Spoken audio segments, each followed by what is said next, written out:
দেউতা, আজি তোলৈ বৰকৈ মনত পৰিছে। দেউতাও, আজিও মোৰ কাণত বাজে তোমাৰ কণ্ঠস্বৰ। সকলো সমস্যাৰ মাজত তুমি দাঙি ধৰা সেই দৃঢ় ভৰসাৰ হাতখন আজি শূন্যতাত হেৰাই গ'ল।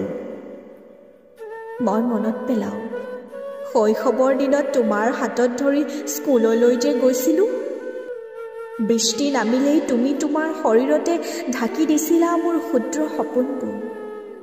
নিজৰ সুখ আৰাম এৰি আমাক হাঁহি বিৰিঙাবলৈ তুমি সকলো ত্যাগ কৰিছিলা। আজিকালি মই সপোনৰ পিছে পিছে দৌৰি আছোঁ, কিন্তু প্ৰতিটো সফলতাই তোমাৰ নামৰ অবিহনে অপূৰ্ণ যেন লাগে।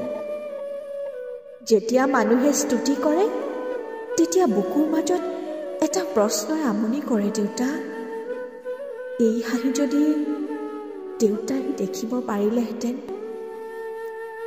দেউতা, আজি তোলৈ বৰকৈ মনত পৰিছে।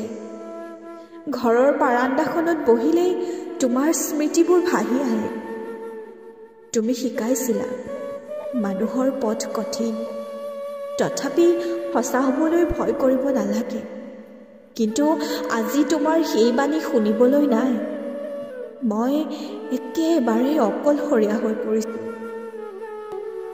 ৰাতিৰ আকাশত জোন ওলালে মই তোমাৰ মুখখন বিচাৰোঁ। তোমাৰ চকুৰ গভীৰতা যেন তৰাৰে কোনো অমৰ কথা। প্ৰতি নিশাই প্ৰশ্ন কৰোঁ, তুমি কিমান দূৰত আছা দেউতা?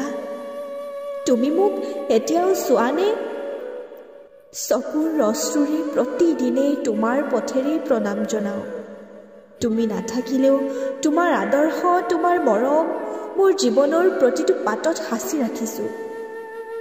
দেউতা, তুমি মোৰ বাবে কেৱল এজন অভিভাৱক নহয়, তুমি মোৰ প্ৰথম শিক্ষক, প্ৰথম বন্ধু, প্ৰথম নায়ক।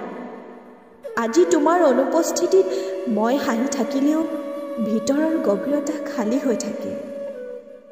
দেউতাও, আজি তোলৈ বৰকৈ মনত পৰিছে। মই জানো তুমি মোৰ সপোনৰ মাজতেই আছা, কেতিয়াও আঁতৰি নোযোৱা।